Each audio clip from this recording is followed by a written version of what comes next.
कि जहां पर कई दिनों तक चले मंथन के बाद मुख्यमंत्री कौन होगा, आखिरकार इसकी तस्वीर साफ हो गई। अब कांग्रेस ने कर्नाटक के अगले मुख्यमंत्री सिद्धरमैया और उप मुख्यमंत्री डीके शिवकुमार के शपथ ग्रहण समारोह को लेकर दिन भी तय कर लिया है।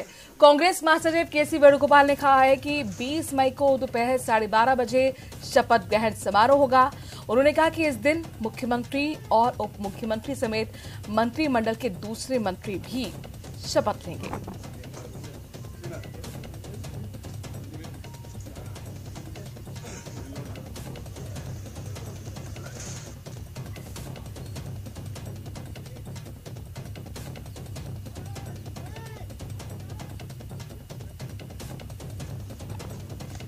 तो दोपहर 12:30 बजे आपको बता दें कि शपथ ग्रहण समारोह बेंगलुरु में होने वाला है और आखिरकार कौन सीएम होगा, कौन उप मुख्यमंत्री होगा, ये तस्वीर साफ हो चुकी है। उप मुख्यमंत्री डीके शिवकुमार जो लगातार दावा कर रहे थे मुख्यमंत्री की, हालांकि सिद्धरमैया एक बार फिर मुख्यमंत्री की शपथ लेते हुए कल नजर आने वाले हैं। इसके साथ साथ कैबिनेट का आपको एक पूरा स्वरूप भी देखने को मिलेगा। खबर यह कि मंत्रिमंडल के कुछ जो मंत्री हैं वो भी शपथ मुख्यमंत्री और उप मुख्यमंत्री के साथ लेंगे। चलिए अब जरा बाबा बागेश्वर की बात कर लेते हैं। बागेश्वर बाबा का 5 जो दिन का हनुमंत कथा वाचन का कार्यक्रम था वो आखिरकार खत्म हो गया, लेकिन पहली बार बिहार की धरती पर पधारे पंडित धीरेन्द्र कृष्ण शास्त्री यानी कि बाबा बागेश्वर को बिहार के प्रति काफी प्रेम देखने को मिला। कथा वाचन के आखिरी दिन बाबा ने कई बार बिहार और बिहार के लोगों का नाम लिया और अलग अलग अंदाज में जवाब भी दिया।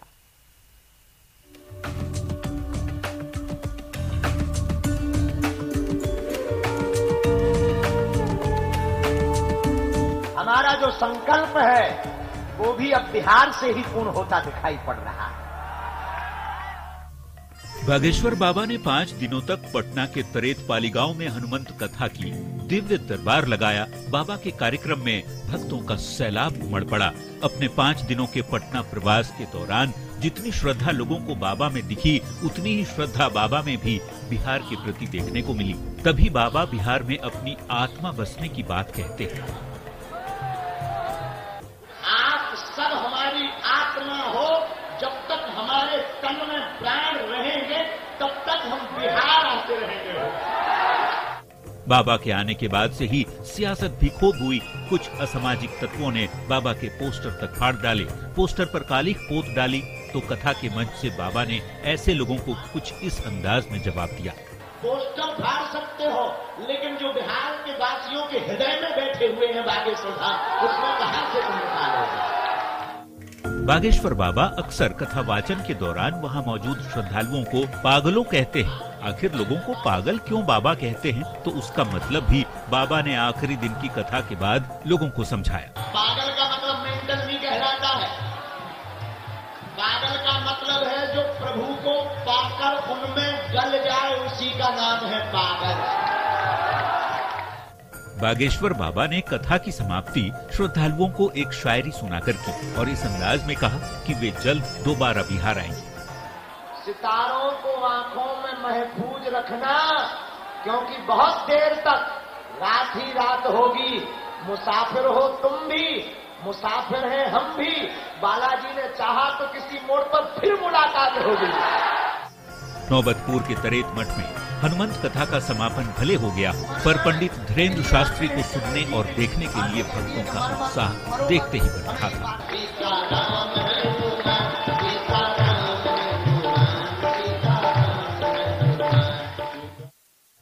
बाबा से मिलने मिथिला नगरी सीतामढ़ी से एक भक्त अनोखे अंदाज में कथा स्थल पर पहुंचे। टुनटुनदास जी महाराज नाम के बाबा के भक्त अपने शरीर पर मिट्टी लगाए, हाथों में भगवा झंडा और शंख बजाते कथा स्थल तक पहुंचे। कुछ ऐसी ही तस्वीरें भावुक करने वाली भी देखने को मिली। न्यूज़ 18 के लिए पटना से विनीता मिश्रा के साथ ब्यूरो। और अब उस खबर की जिसकी चर्चा आज दिन भर से हो रही है। प्रधानमंत्री नरेंद्र मोदी के नेतृत्व में केंद्रीय मंत्रिमंडल में बड़ा फेरबदल हुआ है। सरकार की ओर से फैसला लिया गया है कि कानून मंत्रालय से किरेन रिजिजू को हटाकर कमान अर्जुन राम मेघवाल को सौंपी जाए। राजनीतिक मुद्दों पर नजर रखने वालों की माने तो इसके पीछे एक चुनाव बड़ी वजह हो सकती है, लेकिन इस बात से भी मुंह नहीं मोड़ा जा सकता कि कानून मंत्री रहते हुए किरेन रिजिजू काफी विवादों में रहे थे।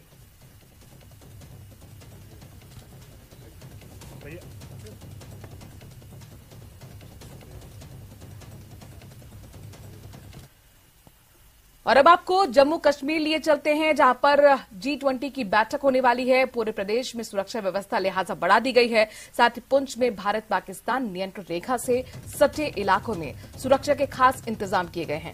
यहां बड़ी संख्या में सुरक्षा बलों के जवान और अधिकारियों की तैनाती की गई है। साथ ही सभी जो मुख्य मार्ग हैं वहां पर नाके लगाकर गश्त भी बढ़ाई गई है। यहां एसएसपी ने सुरक्षा बलों और खुफिया एजेंसियों के अधिकारियों के साथ बैठक भी की। सुरक्षा व्यवस्था की समीक्षा की गई। बता दें कि पाकिस्तान और पाकिस्तान परस्त आतंकियों की ओर से लगातार घुसपैठ की कोशिश की जा रही है। उनके निशाने पर G20 की बैठक है और इसी के मद्देनजर पुंछ में सुरक्षा व्यवस्था पर खास ध्यान रखा जा रहा है।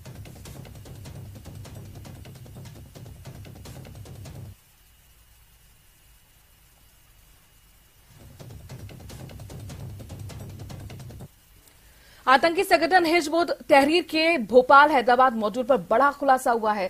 सौरभ से सलीम बने सौरभ राजवैद का ब्रेन वॉश करने वाले प्रोफेसर डॉक्टर कमाल को जल्द हिरासत में लिया जा सकता है। बता दें कि प्रोफेसर कमाल भोपाल TIT कॉलेज में प्रोफेसर हैं और सौरभ के परिजनों का आरोप है कि डॉक्टर कमाल ने ही सौरभ राजवैद को मोहम्मद सलीम बनाया और इस्लाम कबूल करवाया। प्रोफेसर कट्टर इस्लाम के प्रवचन के जरिए लोगों को का ब्रेन वॉश वो करते हैं।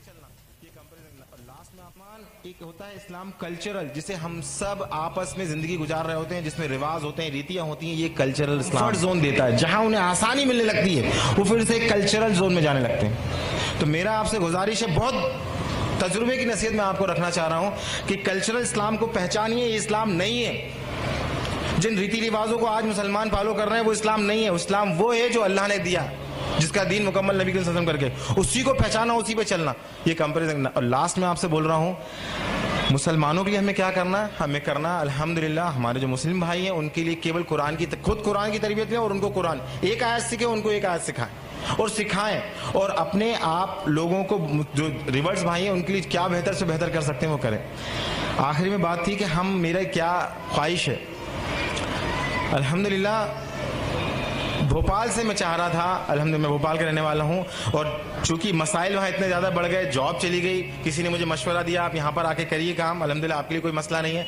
अल्लाह ने यहां पे प्रोफेसर की जॉब दिला दी, अल्लाह ने वेल सेटल घर कर दिया, हिजरत की बरकतें दिखाई, ईमान इतना बढ़ा है अल्लाह ने, अल्हम्दुलिल्लाह। तो मैं चाह रहा था कि कोई एक इदारा ऐसा होता जो केवल रिवर्स के लिए काम करता। कुछ इदारे हैं जो दावत के काम करते हैं, मगर दावत के बाद क्या, उनकी तरबियत का क्या, उनके मसाइल का क्या। तो मैं इवन हैदराबाद में भी 2-2.5 महीने में सोच रहा था, ढूंढ रहा था कि कहीं कुछ ऐसा हो।